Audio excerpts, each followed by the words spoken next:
एही पांचटी गुप्त कथा काहाकू कुहंतु नाही।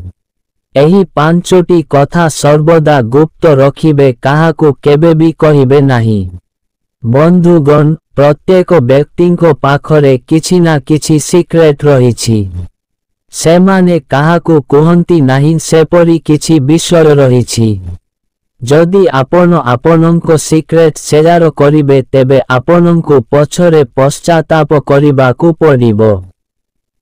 बेले बेले एपरि हुए कि जदि कौनसी व्यक्ति आपणको तांको सिक्रेट कहे आपण तांको तम सिक्रेट कहिबा कौनसी अपराध नुहे, किंतु यह भूल अटे जाहाकू आपणको भविष्यतरे असुविधारे पकाई पारे।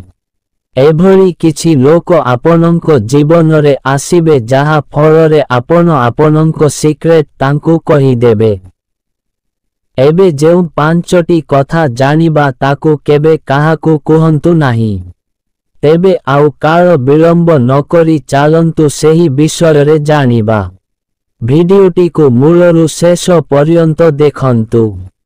प्रथमे रहिछि चैरिटी। जदि आपण लोक मानंकु साहाय्य करूछंती बा जदि सेवा कार्य करूछंती, एहा काहाकू भी कुहंतु नाही।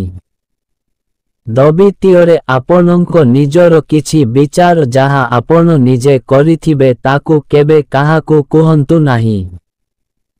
तृतीୟରେ रहिछि जीवनर उद्देश्य प्रकृत आपण आपणको जीवनर भविष्यतरे थिबा उद्देश्य को काहाकू कुहंतु नाही।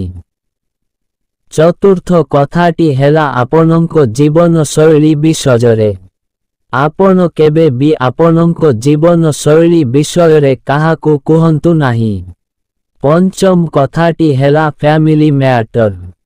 प्रत्येकंको फैमिली रे किछि ना किछि प्रॉब्लम रही थाए जहा समस्तंको सह शेयर करिबा उचित नुहे।